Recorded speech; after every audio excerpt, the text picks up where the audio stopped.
Hello student, myself Sanjay Sahu from Sanskar Valley Academy. Today we will understand chapter 6 algebraic expression. Okay, exercise 6.1. Question number 1. Separate the terms with variable and terms which are only constant in each of the given algebraic expressions. आपको algebraic expressions given है, उसमें आपको variable and constant इनके separate terms find करना है। Okay, तो आप देखें यहाँ पर 15a² b minus A B square plus 32। तो आप वेरिएबल क्या होते हैं, A B C X Y Z. ठीक है, देखो जो कांस्टेंट होते हैं उनकी वैल्यू कभी चेंज नहीं होती, लेकिन जो वेरिएबल होते हैं उनकी वैल्यू चेंज होती है क्योंकि वो डिपेंडेंट होते हैं। तो यहाँ पर आप ए बी स्क्वायर माइनस 4ab² ये तो आपके वेरिएबल हैं। ओके, एंड माइनस 32 आप मतलब 32 आपका क्या हो गया, कांस्टेंट। ओके, जैसा आप यहाँ देख रहे हैं। इसी तरह जिसमें वेरिएबल दिए हुए मींस कांस्टेंट छोड़ के बाकी सब आपके वेरिएबल हैं, तो उन वेरिएबल को आप अलग अलग कर दीजिए, सेपरेट कर दीजिए, और जो कांस्टेंट है उसको सेपरेट कर दीजिए। देखिए वेरिएबल आपका हो गया विद साइन होता है और साथ में p² एक वेरिएबल हो जाएगा p 4p, फिर अब आपका हो जाएगा -5q minus 3pq। Okay,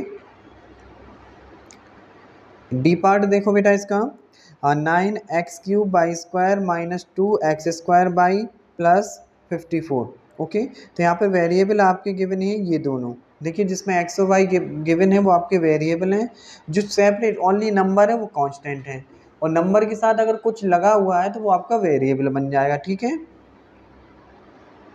second question, list the factors of each term of the expression given below. आपको इनको फैक्टर्स में राइट करना है। ठीक है, तो आपको मैंने एक्सपोनेंट्स में पढ़ाया था जितनी पावर दी होती है उतनी टाइम मल्टीप्लाई होता है। तो m⁴ है तो इसके फैक्टर क्या होंगे, m को आप 4 टाइम मल्टीप्लाई में राइट कर दीजिए तो ये आपके फैक्टर हो जाएंगे। ओके, जैसे b 5x गिवन है तो 5x का मीन्स क्या है, 5 इंटू एक्स, मतलब 5 एंड x इसके फैक्टर हो गए। जैसे आप ई देखिए A B plus C D, तो यहाँ पर देखो ए बी अलग टर्म है और सी डी अलग टर्म है। मैंने आपको बताया ना टर्म सेपरेट कब होते हैं, जब उनके बिटवीन प्लस और माइनस इन दोनों में से कोई साइन हो तो वो सेपरेट टर्म्स बन जाते हैं।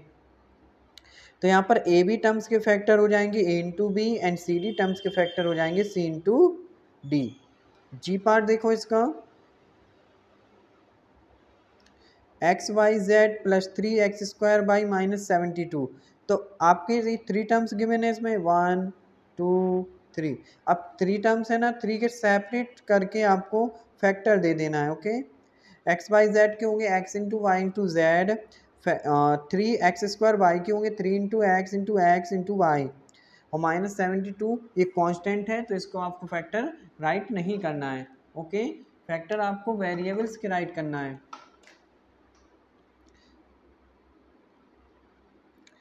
इसी तरह आप रिमेनिंग पार्ट्स को सॉल्व करना।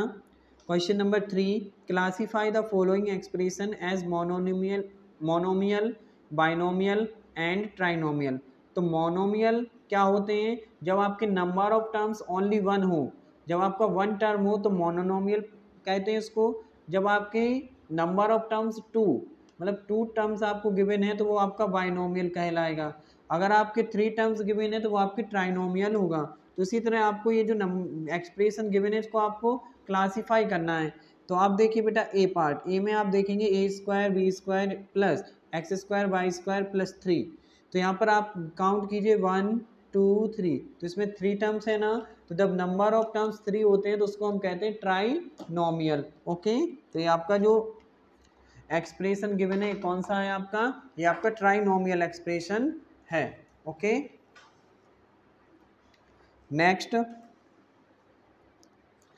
सी पार्ट देखेंगे अब 4xy। तो ये 4xy सिंगल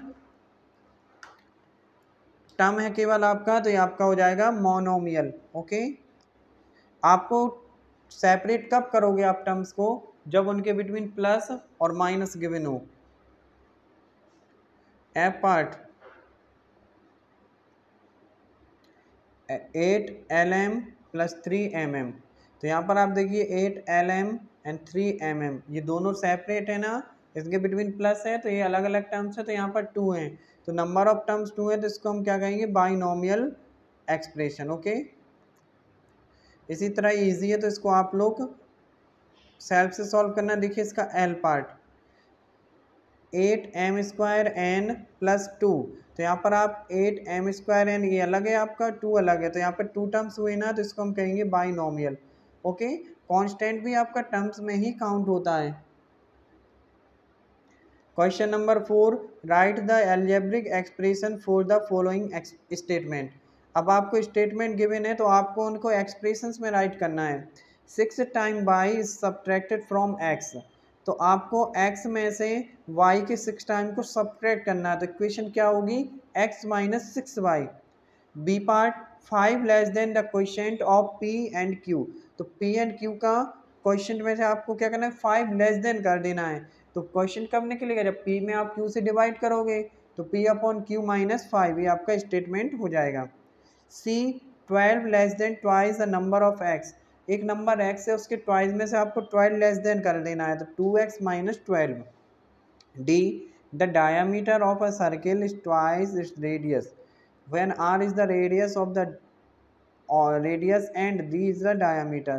तो ये गिवन है आपको कि जो डायामीटर होता है वो रेडियस का ट्वाइस होता है, तो रेडियस आपको r गिवन है और डायामीटर आपको d गिवन है, तो इसका स्टेटमेंट हो जाएगा d = 2r। ओके,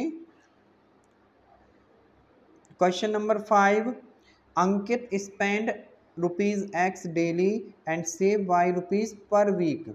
अंकित क्या करता है कि पर डे ₹X स्पेंड करता है और पर वीक ₹Y सेव कर लेता है। तो what is income for 3 weeks, तो उसके 3 वीक्स की इनकम क्या होगी, तो इसका सॉल्यूशन देखते हैं। या मैंने आपको पहले क्वेश्चन गिवन है, फिर उसके बाद उसके सॉल्यूशन गिवन है। ओके, तो कन्फ्यूज मत होना, थोड़े आगे पीछे होंगे तो आप उसको मूव कर लेना। देखिए Ankit spend money daily, but daily कितने रुपीज स्पेंड करता है, ₹X, ठीक है। He spend money in week, तो वो 1 वीक में कितने रुपीज स्पेंड करेगा, 7 डेज में ₹7 कर देगा स्पेंड। अब वो कितने रुपीज मतलब 7 डेज मतलब 1 वीक में ₹7 भी सेव करता है।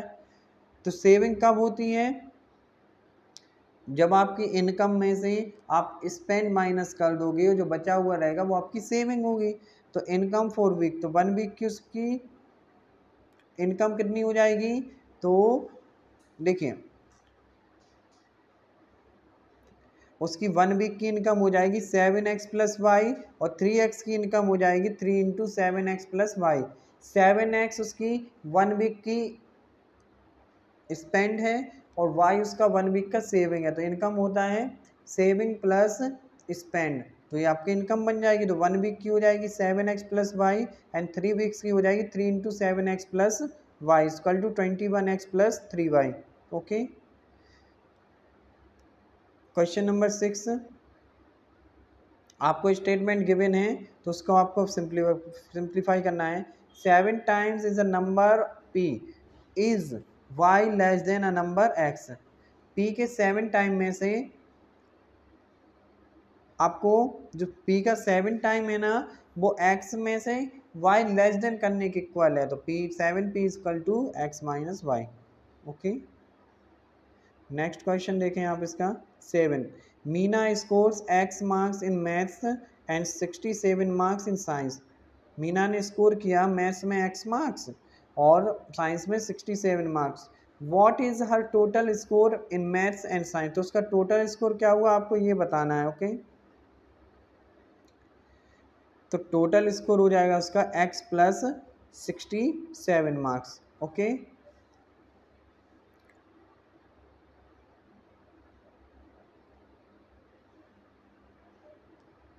इस question number 8 do yourself. Question number 9, right each of the following in expanded form, आपको इनको एक्सपेंडेड फॉर्म में राइट करना है। a² bq = होता है, a² मीन्स क्या होता है, a × a and bq means होता है b × b × b। तो जितनी पावर दी होती है उतनी टाइम आपको मल्टीप्लाई कर देना। एक्सपेंडेड में क्या करना है, उसको आपको एक्स पे 15 है तो 15 इंटू एक्स स्क्वायर है तो उसको आप 2 टाइम मल्टीप्लाई कीजिए, वाई क्यूब है तो इसको 3 टाइम कर दीजिए, एंड जेड 4 है तो उसको 4 टाइम। ओके, तो remaining part do yourself. Question number 10, identify the monomial, binomial, trinomial and quadrinomial from the following expression. आपको देखिए अभी मैंने आपको बताया था ना मोनोनोमियल बाइनोमियल। मोनोमियल क्या होता है? जिसमें नंबर ऑफ टर्म्स 1 गिवन हो। ट्राइनोमियल होगा आपका जब नंबर ऑफ टर्म्स 2 हो। ट्राइनोमियल आपका हो जाएगा नंबर ऑफ टर्म्स 3, एंड क्वाड्रिनोमियल हो जाएगा जब नंबर ऑफ टर्म्स आपके 4 हो, तो उसको हम क्वाड्रिनोमियल कहते हैं। देखिए यहाँ पर एक टर्म है ना ए क्यू, तो आपका मोनोमियल हो गया। एम एन स्क्वायर भी आपका 1 टर्म है तो ये भी आपका मोनोमियल हो गया। ओके, लैंग्वेज आप इसमें से राइट कर लेना। आर प्लस 8 है, इसमें 2 टर्म्स है ना तो ये बाइनोमियल हो गया। A B C only 1 terms है, इनमें देखो मल्टीप्लाई अगर प्लस दिया होता है तो उसको हम अलग अलग टर्म्स काउंट करते, ये अभी सिंगल टर्म है ए बी सी, तो ये आपका मोनोमियल हो गया। ओके, इस तरह आप इसके बेटा रिमेनिंग पार्ट्स सॉल्व करना। देखिए यहाँ पर ऐप भी गिवन है आपका X square plus Y square plus Z square plus 3, तो यहाँ पर 4 टर्म्स गिवन है तो ये आपका क्वाड्रिनोमियल हो गया। Okay student, exercise 6.1 complete. Thank you. Bye.